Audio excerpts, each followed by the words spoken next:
Illinois won 10 games a year ago, finished it off with a bowl victory, and returned as many starters as any team in the country.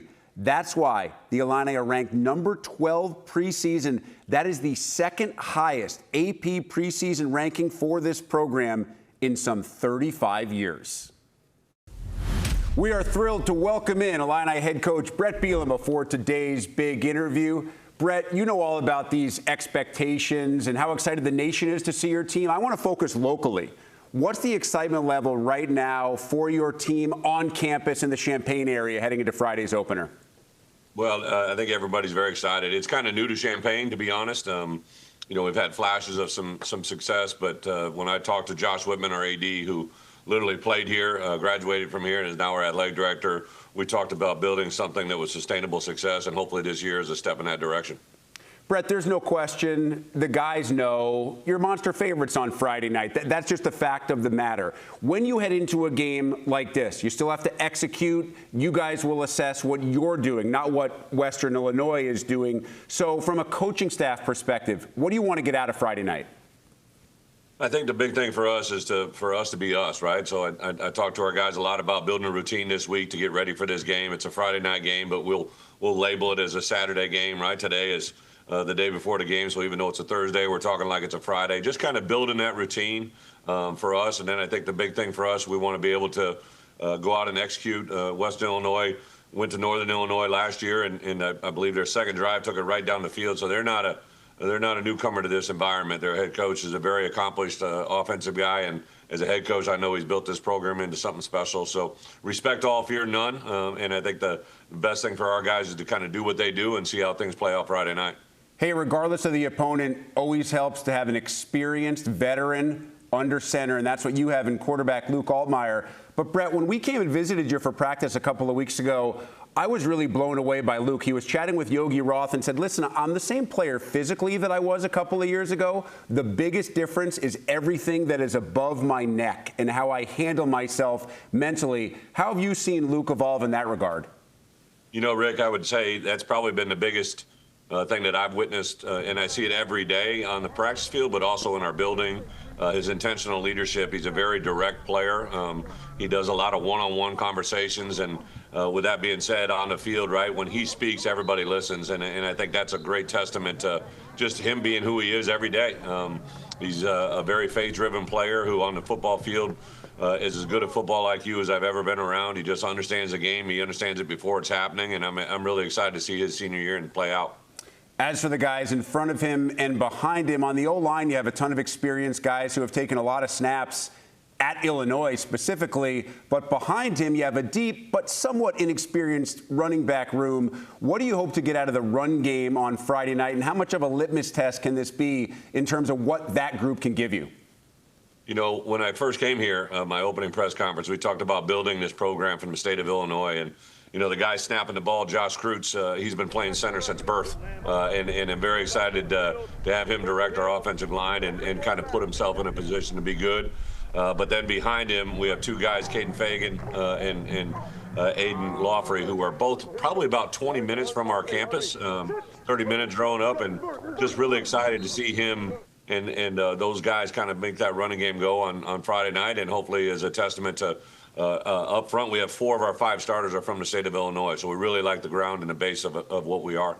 I also know you like your tight end room, so if there was a question offensively, it would be out wide after losing a couple of NFL-caliber wide receivers from last year's roster. Again, when we were there, I thought Hank Beatty was terrific. He's a guy who maybe sometimes is undervalued because he's not that prototypical 6'5" wide receiver that burns down the field. What do you think his upside is this year, and how important will he be to that room?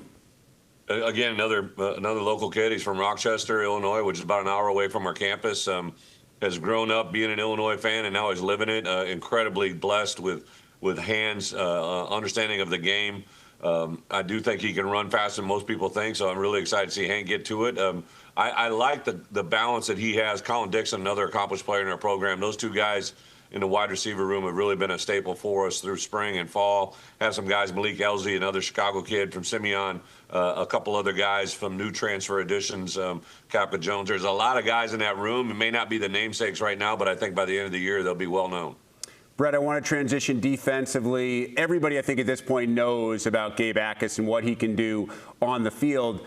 But he is one of those guys that so many coaches love because his background is not just football, but wrestling. And I understand there's a pretty interesting story from recruiting Gabe and going down to Florida and have a chance to see him wrestling as well. Yeah, as a head coach, you only get to go to the player you're recruiting one time. And it was in the middle of January, and Gabe was well deep into wrestling. And I popped into this very wrestling room and saw him.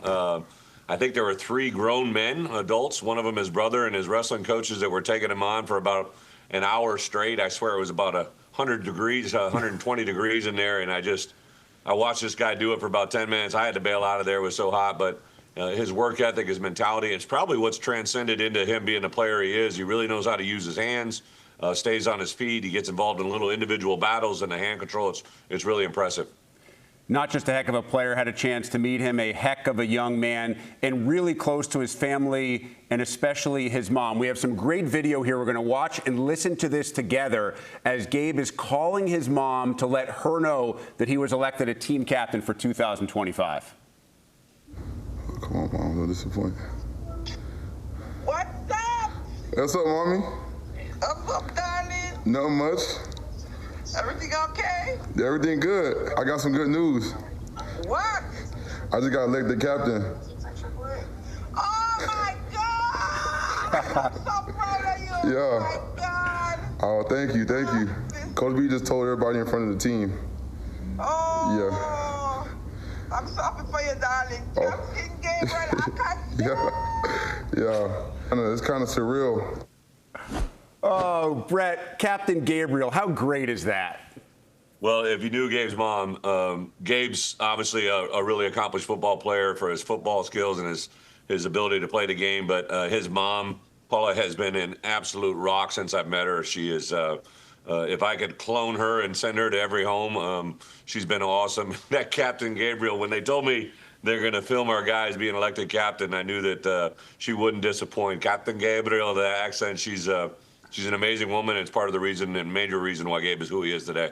All right, Bret, let's finish here with the last message maybe that you'll give the guys before they go out Friday night with all the hype, with all the build-up, all the expectations for this team this year. It kicks off and it gets real on Friday night. What will be the last thing you say to the guys?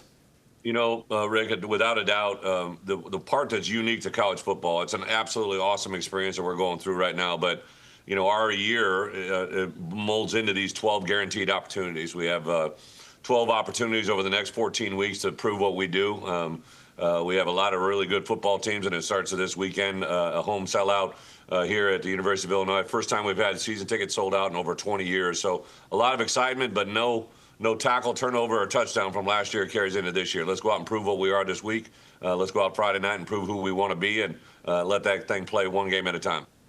Bret, always great to catch up. We can officially say, even though today is Friday on the schedule, the game is tomorrow. It's Friday night, and then you'll get back on schedule with you and Jen at home once you start playing games again on Saturday. I like it. Point well noted. Thanks, Rick. Thanks, Bret. ILL.